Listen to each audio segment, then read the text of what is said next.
Well, thank you. It's nice to be invited to speak again to the congregation. I always say you can always fool people into taking you once, but when you get invited back a second and a third time, that's always a good sign. I am a New Yorker, and I relish the opportunities I have to visit the city and to have fellowship with the staff. I especially like to come up to the office and annoy Carol. That's one of the highlights of my itinerary. Now, I was in and out of New York City this past summer, particularly for the September 11th commemoration.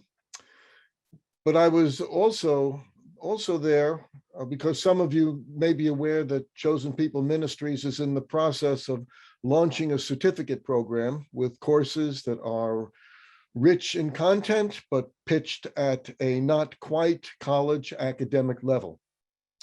So in August, I was in New York videotaping the lectures from mine, which is The Life and Legacy of Saul of Tarsus, also known as the Apostle Paul. And I use both names pretty well interchangeably because Paulus was a Greek name that he used, sort of a traveling name that he used as he moved through the Hellenistic world. In any case, I've been spending a lot of time lately in the company of Saul of Tarsus. And one of the things that has struck me anew about Paul is a deeper understanding of why the Bible commentator F.F. Bruce characterizes him as the apostle of the heart set free. And it is this element of his personality I wish to explore a bit this morning. Certainly, we know of his dramatic transformation from persecutor of the fledgling Fellowship of the Way to the zealous evangelist whom we honor and admire so much. But the more I read him, the more I want to know what really made Paul tick. Was it his own self-understanding that propelled him? What was in it? And we get hints. The almost offhanded way he shoos off the criticism of his enemies among the church at Corinth. I care very little if I am judged by you or by any human court. Indeed, I do not even judge myself.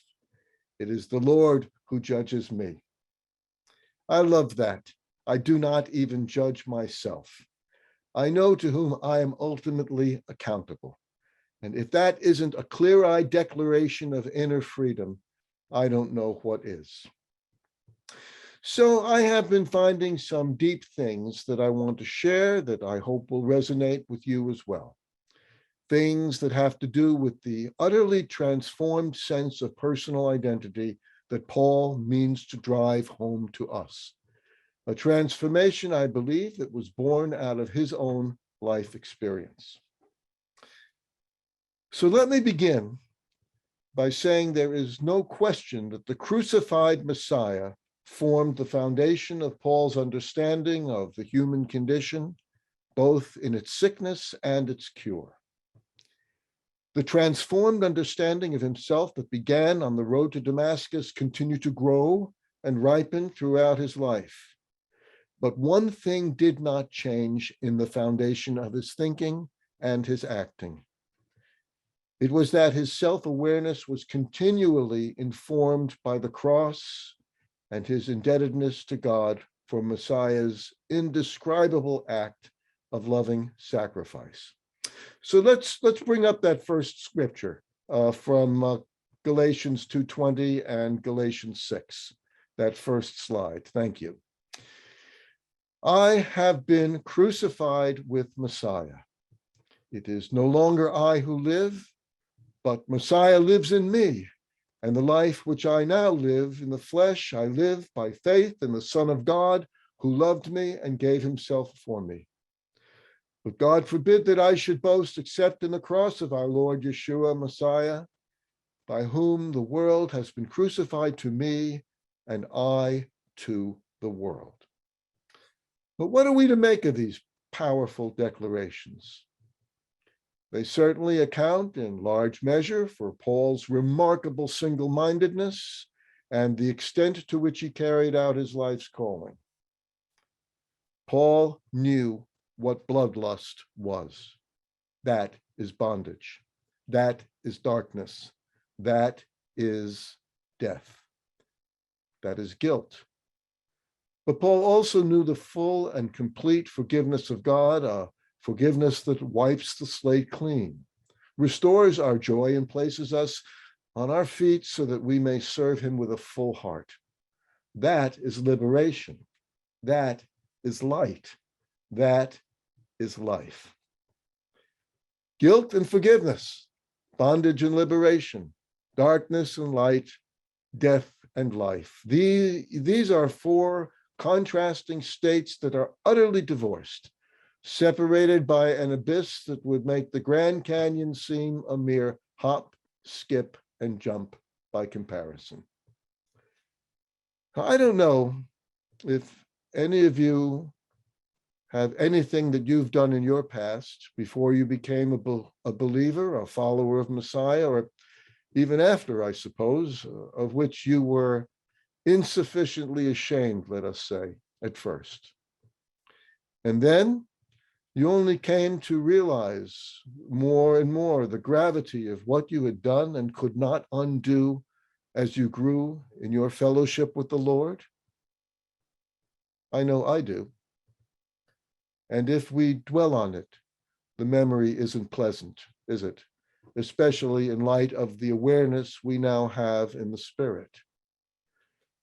And I don't think it is an overstatement to say that if Paul ever had to search his memory for something similar, he needed to have looked no further than that horrible moment in Jerusalem, consenting to Stephen's death, made even worse by the fact that through the same Spirit, he came to realize how right Stephen was and how wrong he had been in every conceivable sense. You'd think that Paul would have lived under a cloud of shame for the rest of his life. And how wrong you would be. Paul's view of himself was shaped by only one thing: the grace of God and the claim that God had placed upon him through that grace. In all the struggles that he had, not only with those who opposed the gospel, but especially those who were supposed to be his supporters, Paul would not allow himself to be defined by anything or anyone apart from God. Does this mean that Paul was immune to hurt feelings? I hardly think so. I think Paul's letters reveal a man of uncommon emotional depth who very often wore his heart on his sleeve. But regardless of that, I think he expresses his priorities very well in his letter to the Philippians in chapter 3. And let's bring that next slide up if we can. And there he writes, "But one thing I do, forgetting those things which are behind and reaching forward to those things which are ahead, I press toward the goal for the prize of the upward call of God in Messiah Yeshua." Paul's understanding of himself is grounded in his understanding of the spiritually reborn individual through faith in Messiah. This regeneration rightly orients a person to God, to creation, to other people, and even to one's own self. It is the true definition of shalom. You see, Paul understands that great as his shame was, the grace, forgiveness, and love of God that claimed his life was greater still. The recollection of his shame was good for only one thing in his new life. It kept him humble. And if his shame goaded him from behind, it had only a limited power to do so, for the power of God's love that carried him forward was far greater. Oh yes, I have grown to admire our Saul of Tarsus tremendously over the years. And when we think of people, the godliness of whose lives have had such an enormous impact upon us, I think they all had something in common, something that Paul had. It is a deep unflinching awareness of their own sinfulness and insufficiency, coupled with an even greater awareness of God's unconditional love, forgiveness, and empowerment. These two awarenesses, held in simultaneous tension, are, in my view, what produced in Paul the deeds of a life that are sculpted by his deep and undying gratitude to the God who redeemed him. This is what drove him and enabled him to stand fast, even when his apostolic authority was challenged, as it was in Corinth, to which he writes nonetheless, "For I am the least of the apostles, who am not worthy to be called an apostle, because I persecuted the church of God." Yes, I persecuted the church. I plead guilty. There's that first awareness, the awareness of sinfulness. But he doesn't leave it there. But by the grace of God, I am what I am, and his grace toward me was not in vain, but I labored more abundantly than they all, yet not I, but the grace of God which was with me. There's that second awareness, and it is the only one that truly matters. Another way to put it is, for Paul, this is truly a matter of life and death, or in this case, death and life. The death, that is, of his own prior self-definition, so that the new understanding of himself, sourced in the reality of God, might burst forth and reorder his identity. For example, what could have been more important to Paul's sense of self than that of being a Jew? Yet he is able to write to the Philippians, "For we are the circumcision," that is Jews, "who worship God in the Spirit," that is the Jewish believers, "rejoice in Messiah Yeshua, and have no confidence in the flesh, though I also might have confidence in the flesh. If anyone else thinks he may have confidence in the flesh, I more so, circumcised of the 8th day, of the stock of Israel, the tribe of Benjamin, a Hebrew of the Hebrews, concerning the law, a Pharisee, concerning zeal, persecuting the church, concerning the righteousness which is in the law, blameless."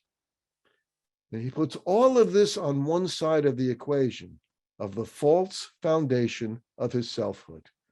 And then he goes on, and let's have this next slide, if we can, from Philippians 3 again. Can we bring that up? Good. "But what things were gained to me, these I have counted for loss for Messiah. Yet indeed I also count all things lost for the excellence of the knowledge of Messiah Yeshua, my Lord, for whom I have suffered the loss of all things, and count them as rubbish, that I may gain Messiah and be found in him, not having my own righteousness, which is from the law, but that which is through faith in Messiah, the righteousness which is from God by faith, that I may know him and the power of his resurrection and the fellowship of his sufferings, being conformed to his death, if by any means I may attain to the resurrection from the dead." Now, I want to hasten to say that Paul did not consider his identity as a Jew rubbish, or even, as the King James translates the Greek, dung. What he is saying here is that the excellence of the knowledge of Yeshua the Messiah relegates every other consideration in and of itself to uselessness. But here is a wonderful thing. When Messiah's definition of us rules our self-understanding, all the other things, our heritage and so forth, find their rightful and nourishing place in us, as well they should. But without our anchor in Messiah, they become deadly idols, and as such must be cast down. Paul has all the right reasons to brag about himself, but he's done with that. As far as a means of self-definition or self-justification, he no longer needs it. He has been liberated from it. Paul also writes eloquently of the necessity of a death that leads toward newness of life as he unpacks the meaning of the believer's baptism. And let's bring that slide up, please, from Romans 6. For if we have been united together in the likeness of his death, certainly we also shall be in the likeness of his resurrection, knowing this, that our old man was crucified with him, that the body of sin might be done away with, and that we should no longer be slaves of sin, for he who has died has been freed from sin. Our old enslaved identity crucified with him toward resurrection and freedom. For Paul, it is the stark difference between life in Messiah and death without him. All he wants now is the excellence of the knowledge of Yeshua, happy to give all he has for the pearl of great price, to gain Messiah and be found in him, as he says, not having my own righteousness, as he says, which is from the law, but that which is through faith in Messiah, the righteousness which is from God by faith. Now let's understand this. On the one hand, we have Paul's own righteousness, which, as he puts it, is from the law. On the other hand, he has a righteousness that is not his own, but is through faith in Messiah, the righteousness that is from God by faith. Think of it this way. My own righteousness plus the law equals death. God's righteousness plus faith in Messiah equals life. And I think a truthful reading of Paul tells us that we must have both. Let me show you what I mean. Paul says he wants the excellence of the knowledge of Messiah and to be found in him, that I may know him and the power of his resurrection and the fellowship of his sufferings, being conformed to his death, if by any means I may attain to the resurrection from the dead. For Paul, to be conformed to Messiah's death and through it, his own hoped for resurrection from the dead, these things are for Paul completely intertwined. How then is he to be conformed to the death of Messiah? Let me return to Galatians, where Paul introduces another key factor, the law. For I, through the law, died to the law that I might live to God. Galatians reads like a dispatch from a battlefield, and indeed, in a way it was. Paul was under attack by a party, traditionally and loosely defined as Judaizers, who seemed to be saying to the Gentile converts that regardless of what Paul has told you, you are obligated to follow Torah observance, and that male converts are obligated to undergo circumcision. Now, this absolutely flies against Paul's most deeply held convictions. Now, something that many Bible scholars have observed is that the epistle to the Galatians, written in the late 40s or early 50s, seems to be a preview of Paul's letter to the Romans, written in about the year 57. So let's look at how the argument Paul lays down in Galatians is expanded and polished in his letter to the Romans. Let's take it step by step as we focus upon Paul's understanding of the role of the law and its relationship to grace, which is at the heart of the message I bring you this morning. In both Galatians and Romans, Paul draws a line in the sand and takes a position from which he will not budge. What he is saying is, I have died to all that I was, so that I may have life in Messiah. What killed me? The law killed me. That is pretty stark, but he means it. But he also means to say, I needed to die. I needed to die so that I might be made a new creation, alive in Messiah. Gospel means good news. but it is also bad news.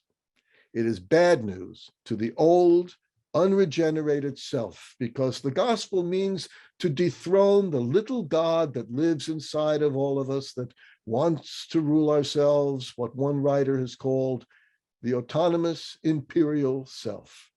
That is the self that is in bondage. That is the self that must be put to death. And even when it is, as Paul well knew, it sometimes rests in a very shallow and unquiet grave. So where does the law come into this critical barrier between life and death? Paul writes of this in Galatians 3. If there had been a law given which it could have given life, truly righteousness would have been by the law. But the law can't do that, Paul argues elsewhere. By returning to the faith of Abraham, Paul points out that the law never could and was never meant to function as a means of salvation. I think of the law as a traffic light. When it turns red, it tells you you'd better stop, but it cannot lift a finger to stop you from being smashed to jelly if you ignore it. So what can the law do if it can't bring us to life? It can convict and sentence us to death.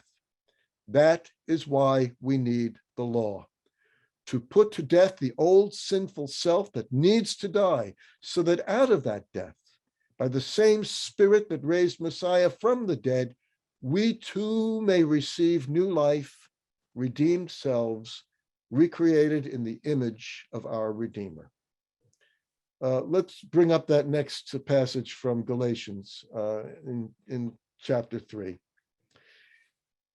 He goes on to say, but before faith came, we were kept under guard by the law, kept for the faith which would afterward be revealed. Therefore, the law was our tutor to bring us to Messiah, that we might be justified by faith. Tutor, guardian, custodian, schoolmaster, you can find all these translations of a single word. David Stern points out in his Jewish New Testament that the Greek word paidagogos literally means boy leader, and that we get our English word pedagogy from it. But Stern also mentions that the Greek paidagogos was not a teacher. He was merely the one that made sure that the possibly wayward boy got to school in the first place. That is, the boy leader's role was to deliver and hand over his charge to the one who had greater authority.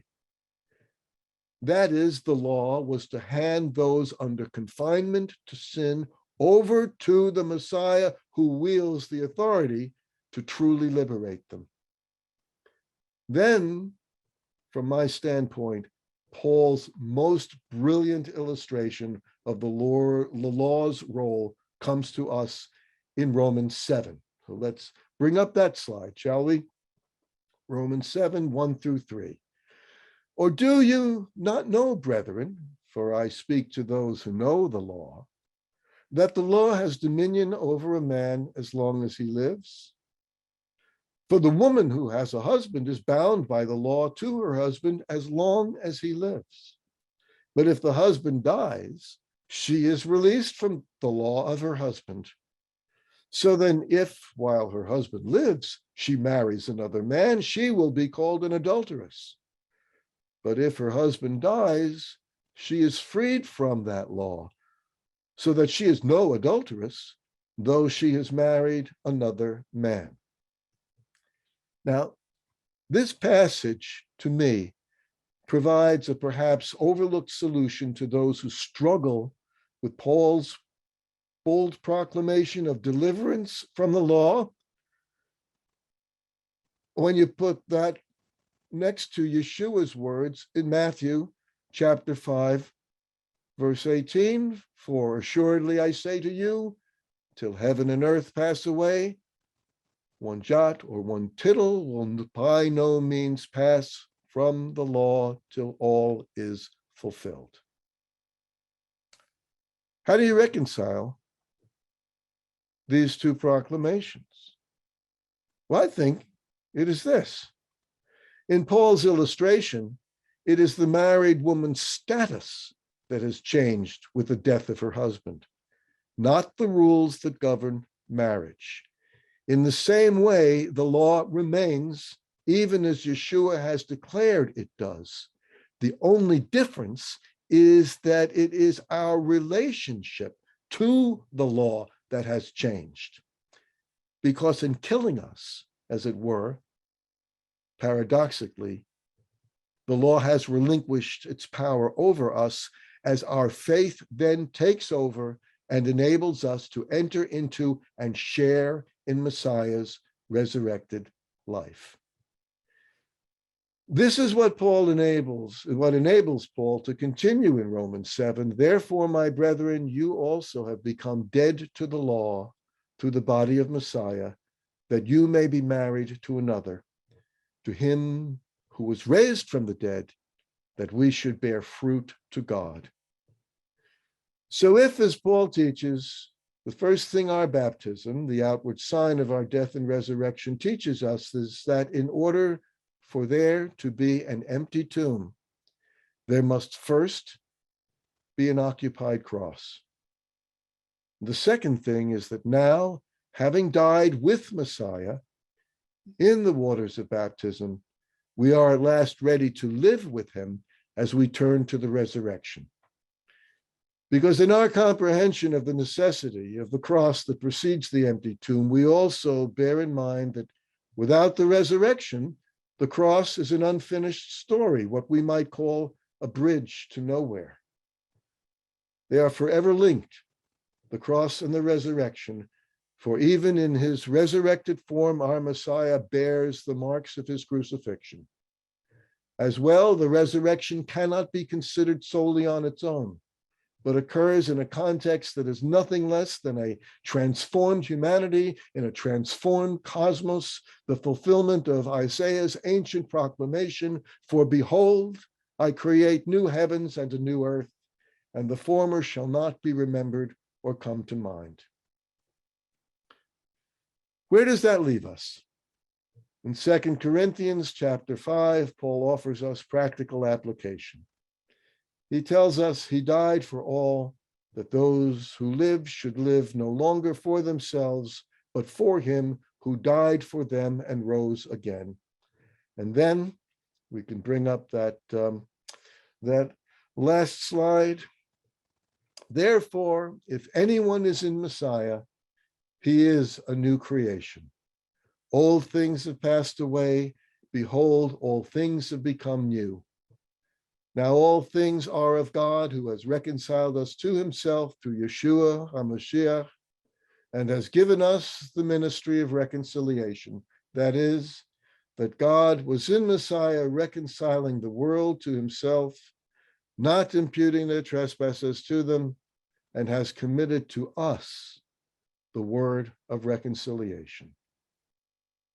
Again, we are struck by Paul's courage and the profound depth of his thought. He is saying, take your medicine, drain the bitter cup of your sinfulness and guilt to the bottom, to the very dregs, and then put it away. And put yourself away. That cup and the person who drinks it no longer exists. The cross has seen to that. We are new creations in the truest sense of the phrase, born again. We must gradually accustom ourselves to considering ourselves in this resurrection light. In closing, I would just say that the good news that God has reconciled the world to himself, and think of the enormity of that statement, doesn't stop there. He is committed to us the word of reconciliation. We may not all have been struck blind on the road to Damascus. Nevertheless, we have a share in the same spirit and calling that Paul partook of. We too have a task to perform as ambassadors for Messiah, and that is to convey a glorious, liberating message whose authority does not originate with us, but in the one who sends us and who reigns in us and over us now and forever. Amen.